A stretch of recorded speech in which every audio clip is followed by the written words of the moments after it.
m'avait invité tout le monde à réfléchir à la question des petites villes nommées désirs. Et le désir, il a d'abord été dans l'échange, dans la qualité de l'échange, dans l'envie de se parler. De toutes ces discussions, il y a des propositions qui sont sorties. C'est-à-dire qu'on n'est pas simplement à se dire tout va mal, pourquoi ça va mal, mais aussi comment on fait pour que tout aille mieux.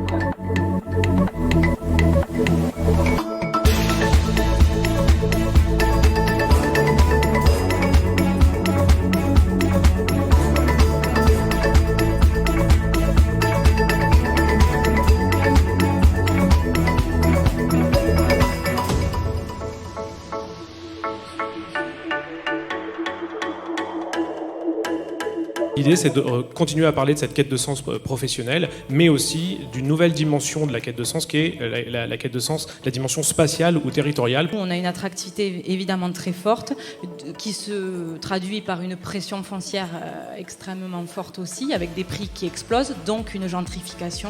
Quand on est la métropole parisienne et qu'on perd 10 ménages dans un quartier, en fait, ça ne change pas grand-chose du point de vue de la structure du territoire. En revanche, quand on est une petite ville ou un bourg-centre et qu'on gagne 10 habitants, 10 ménages, ça peut changer tout. Donc ces petits flux, grands effets potentiels aussi.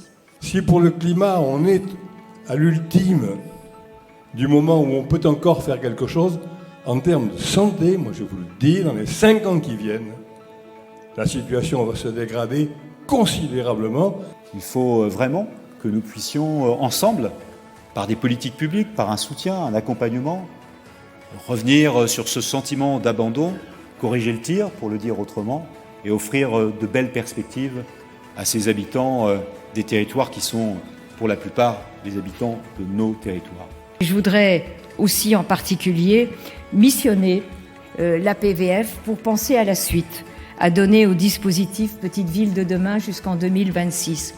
À vous de nous faire des propositions et on se mettra autour de la table et on travaillera ensemble à l'amélioration et à la continuité de ce dispositif.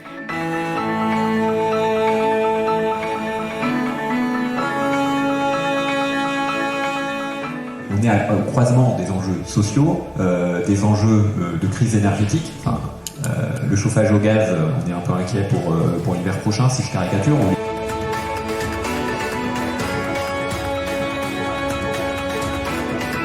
Venir discuter, de venir échanger aussi avec des experts, avec des entreprises, avec nos partenaires, pour qu'on trouve collectivement des solutions, c'est essentiel. C'était indispensable pour l'Agence nationale de la cohésion des territoires et en particulier pour moi en tant que directrice du programme Petites Villes de demain de venir pour pouvoir échanger et surtout entendre les attentes des élus aujourd'hui par rapport à ces deux enjeux d'impact et de transition écologique. Que faire pour améliorer encore le programme et qu'il soit le plus utile possible aux collectivités. Moi, j'ai dit à plusieurs reprises à quel point j'étais à leur service pour leur simplifier l'accès à nos politiques publiques gouvernementales quand elles ne le sont pas encore assez accessibles ou assez simples.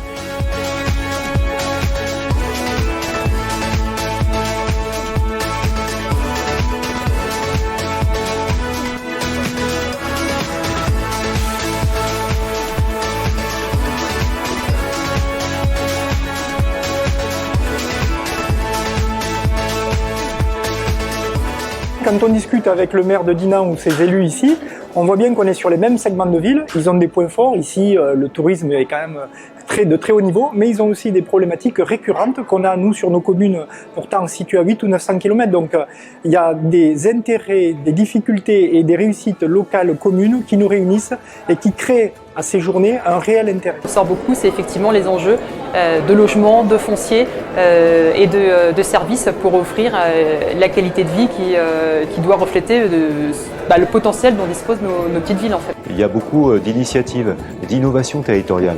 Il y a des maires avec des associations, avec des acteurs économiques qui se battent. Il faut les entendre, les écouter, mais les aider surtout. Donc si on veut éviter un blackout territorial, si on veut éviter des frustrations encore plus fortes et des réveils douloureux, eh bien à un moment ou à un autre, il faut une mobilisation très très forte des pouvoirs publics pour accompagner toutes ces initiatives.